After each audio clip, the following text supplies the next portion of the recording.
Are you ready to become a master of the trash?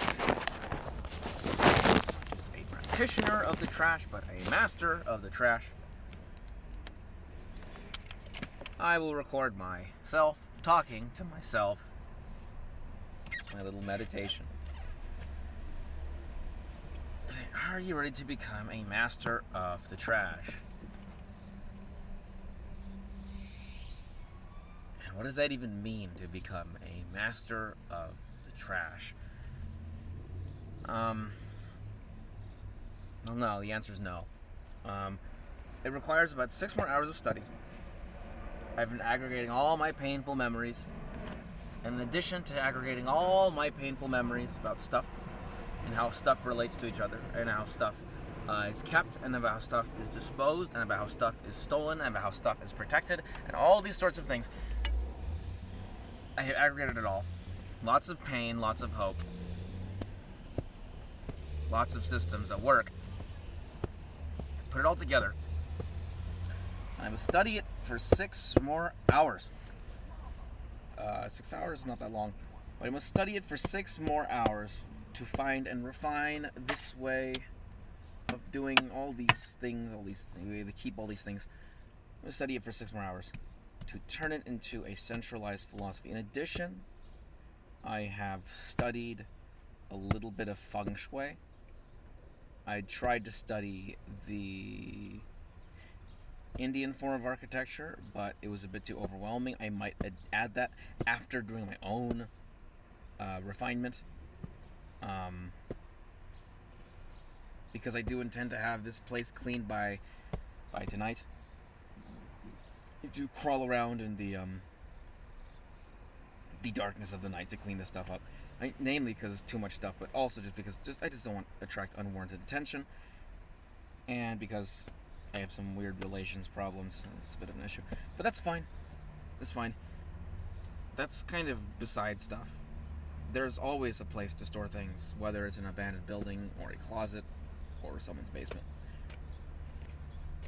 How that basement is being used is closer to the truth than specifically trying to find one. My stuff has been stagnant.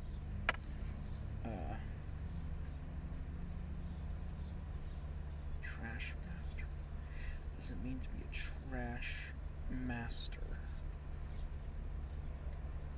I practice the trash right now, but I wouldn't say I mastered the trash. My stuff has been stagnant. This backpack is an example of something that's not optimal. The fact that I have been owning something that's not optimal for months without really having a way of replacing it. The fact that I got a bike stolen and I was supposed to store it for spare parts. That means I'm not a master of the trash. I'm just okay at it. And so I've been studying this feng shui stuff. I'm going to centralize all these notes together. You know what? Actually, I think I am going to research the Indian geomancy. I think I actually am going to research Indian geomancy because I really tried to have more breadth than depth before I go in depth. In my earlier stages of life, I've had this mistake of not really understanding what I don't know. Because I don't understand what I don't know and I only know what I do know, I just kind of revolve around what I do know, and then I end up learning later that I'm like ignorant shit. So this time I'm actually going to study a little bit of Indian geomancy, Vastu, something like that. Vastu something.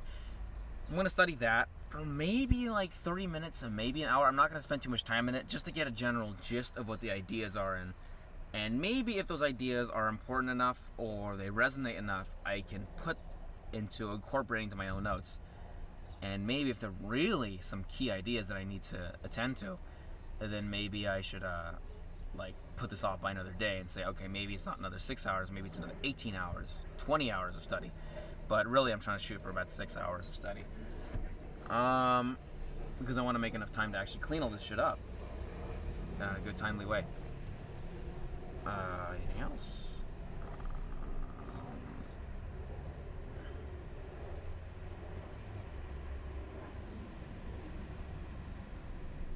Now, this YouTuber called let's just say, I'm not going to say their name out loud, but this black, proud anime YouTuber, they shat on me for not beginning immediately this philosophy, understanding philosophy, and understanding these magic systems is kind of is not worth it in their opinion. But I do find that these long-standing problems I have with clutter, they're not going to solve themselves if I just attack the problem directly, which is what I've been doing. And I really don't want to have that happen again. And I have a feeling that I'm going to have a bit of clutter down there, but it's going to be significantly less because I'm finding many ways to combat that. Like, for example, I have been thinking, maybe instead of keeping track of every single item I have in the storage pile, there's only a certain range of valuable items that I should be keeping track. And so for items like this, I shouldn't keep track of what's inside the bag.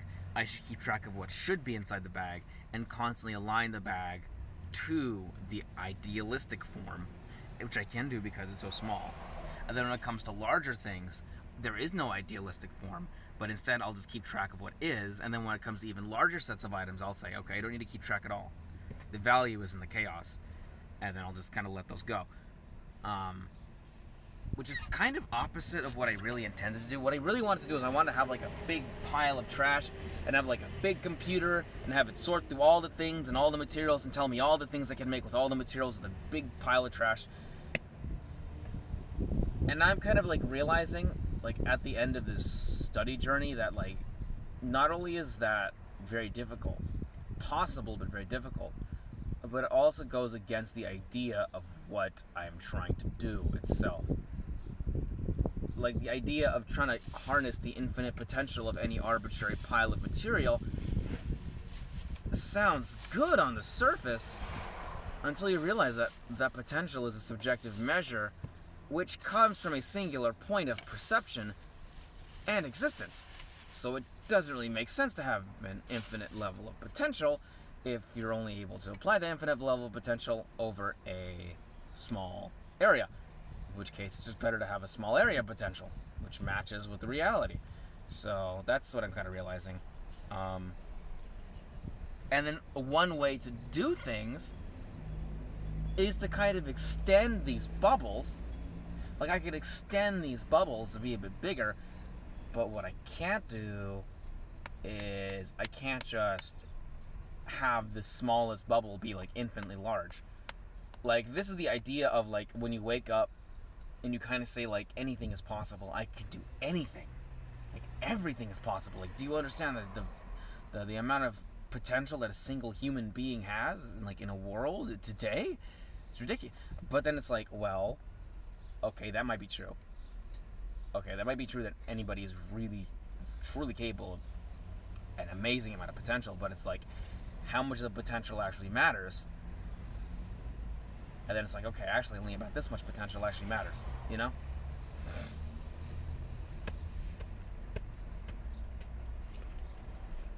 Like today, if somebody wanted to, somebody could, pick you up in a jet plane and fly around the world in 24 hours. But is that relevant? Probably not. Unless you're like doing some kind of weird military flex. But that's kind of what I'm saying. It's like, okay, so what if I know everything inside the pile? How much of that pile is actually relevant to my interests? And based on the size of those interests, the size of the pile should also be appropriately sized as well. And with increasing amounts of compute, I will be able to have, increasing bubbles of relevance, but it's still going to be a limited bubble. There's none of this infinite possibility stuff. Yeah.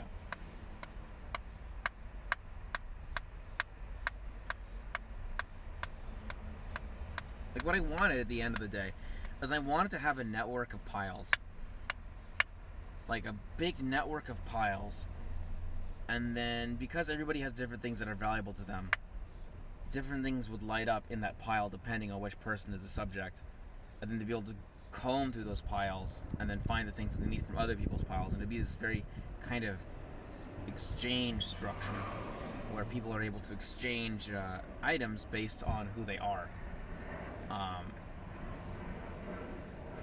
But there's always a bubble of relevancy. In this case, it would be distance. Yeah. So that's my plan. I'm going to study for 7 more hours, aggregate my notes together.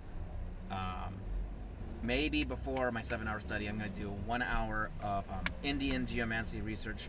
And then after that, I will finally begin to put this stuff together the way it needs to be.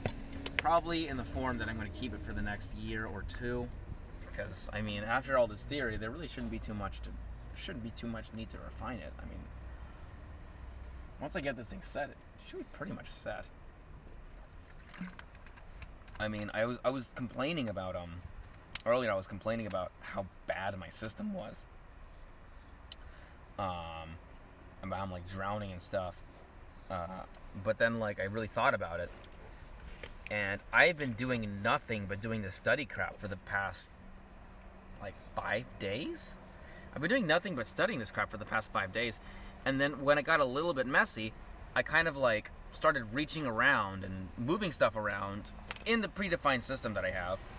So like I use this I use a system that I call right now called Matryoshka level, where it's like there's different levels of importance, and those different levels of importance they correspond to basically like proximity to how close they should be to me.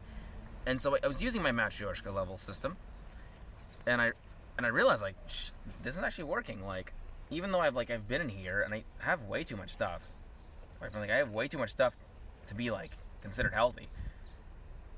Even with like my basic Matryoshka level system, it's still working out pretty well. It's still working out pretty well. I thought I was going to spend all this time trying to find the perfect storage solution for down there, but then I realized like it doesn't really matter so much, the storage solution down there. It matters what's in here, because this is actually what's relevant. It's kind of going to this theme as like of decluttering, but decluttering of the mind, where it's like what's an actual relevant art to learn.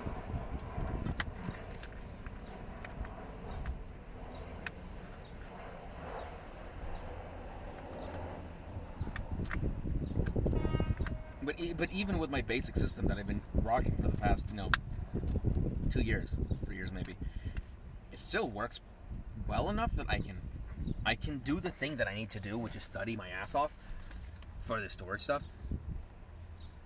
without like drowning in my stuff. Like I was drowning in my stuff, but it's like to the point where I can still function. I'm drowning in my stuff, but I can still function in it, which means it's pretty workable. So by the time I improve this, this Matryoshka system, maybe to some new system or not, I don't know. I haven't consolidated my stuff yet, but maybe when I upgrade it, it'll be even more functional than that version. And at that point, I think I can just kind of drop it and say, okay, I don't need to study feng shui or Vastu or something like whatever it's called. I don't need to study that. Like I can store my stuff well. I don't need to study the stuff anymore, unless I get to a bigger level. And one of the biggest problems I've had, oh man, see my stuff is still falling. It's not functional. It's it's dysfunctionally functional. It works if I wish to have a low standard of living. I do not wish to have a low standard of living, but it works if I wish to have a low standard of living. My chicken crumbs just fell inside of my sleeping blanket. The crumbs just get compressed under the floor. It's gross. It's gross, but this is where I'm at right now. But the fact is, even if I'm covered in crumbs and it's gross and everything, I can still function. I can still go to the gym. I can still go to the library. I can still go for a job interview if I take a shower. Like I can still do that stuff. But I want it to function even better. One of the problems I had a long time ago, and I still have it today, which I hope to solve, which I think I'm going to be able to solve with these manifest lists, is I'd have an accumulation of stuff, and when I was out on the alleys and whatnot, people were rampant thieves, still are rampant thieves. The homeless people love to steal from other homeless people. And what would happen is, if something was unimportant to me, I would simply forget it. And if it was out of mind, it would be gone. Now, if something was important to me and I forgot it, it would still be out of my mind and it would still be gone. So I'd lose something important, like a phone or whatever. But it was this process of having to constantly reel these items in, and if I didn't reel them in, they would be disposed of by a janitor or a thief of some kind, or the nature would take care of it. It would be destroyed by nature. It's actually one of my object systems is nature, thieves, and I think negligence can steal. Like thieves aren't the only thing that can steal; they can also be stolen by nature. But yeah, so that happened, and so what happened is because that I didn't have to like worry about explicitly taking things away.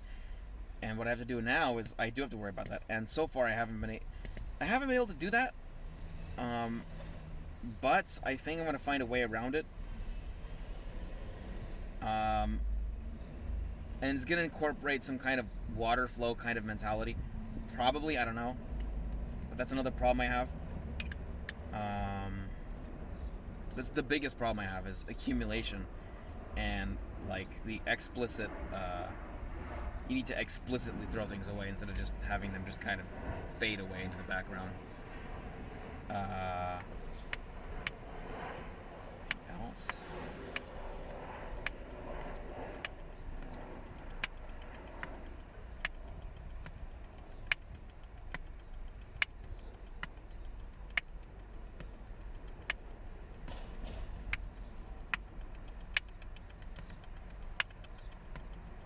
Okay, containers and layouts. So I'm probably going to change the layout of how I'm existing inside of this van to a drastically different type.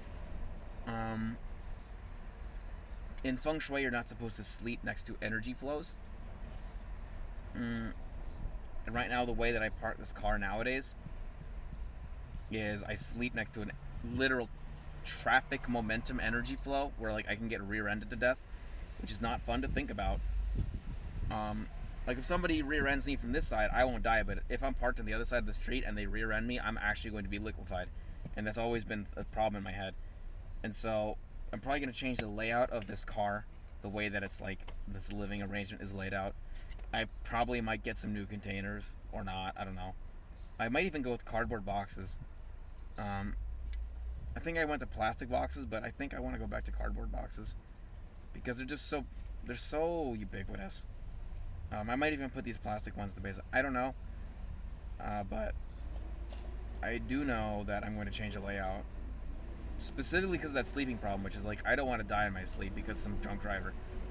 And that's just kind of an issue that I've been putting on hold for a long time. Is, death via collision. Because some person decides to smash my brains in while I'm sleeping. And that's really not a... I ignore a lot of risk out here.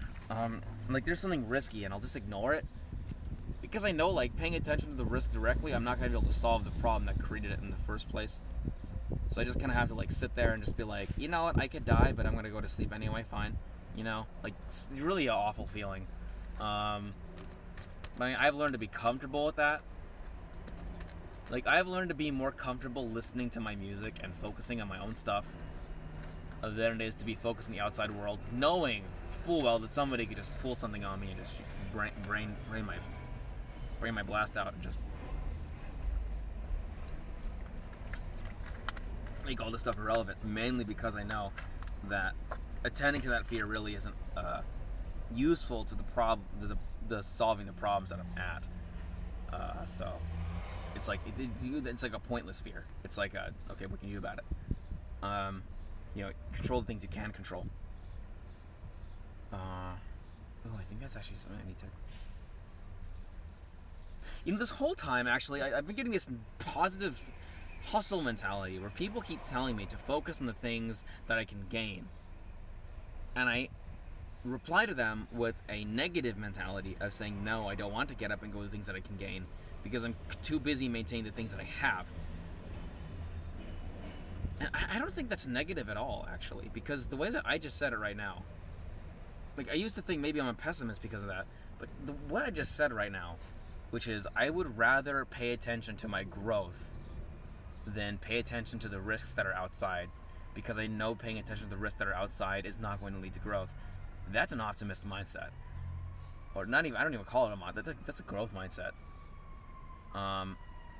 And so a lot of these people, they say, oh, I'm being too negative.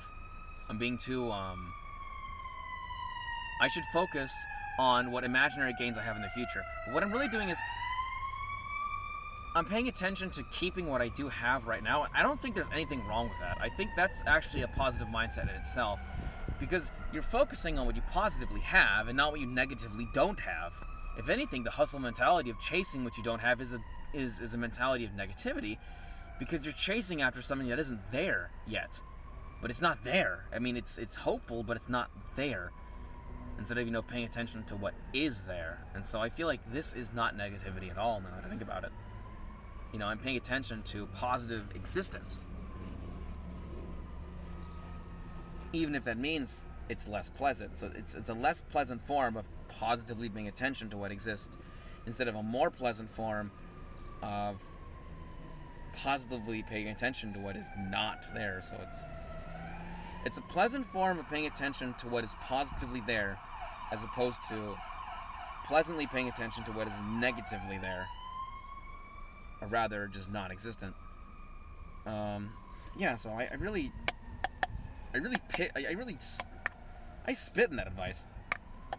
So yeah,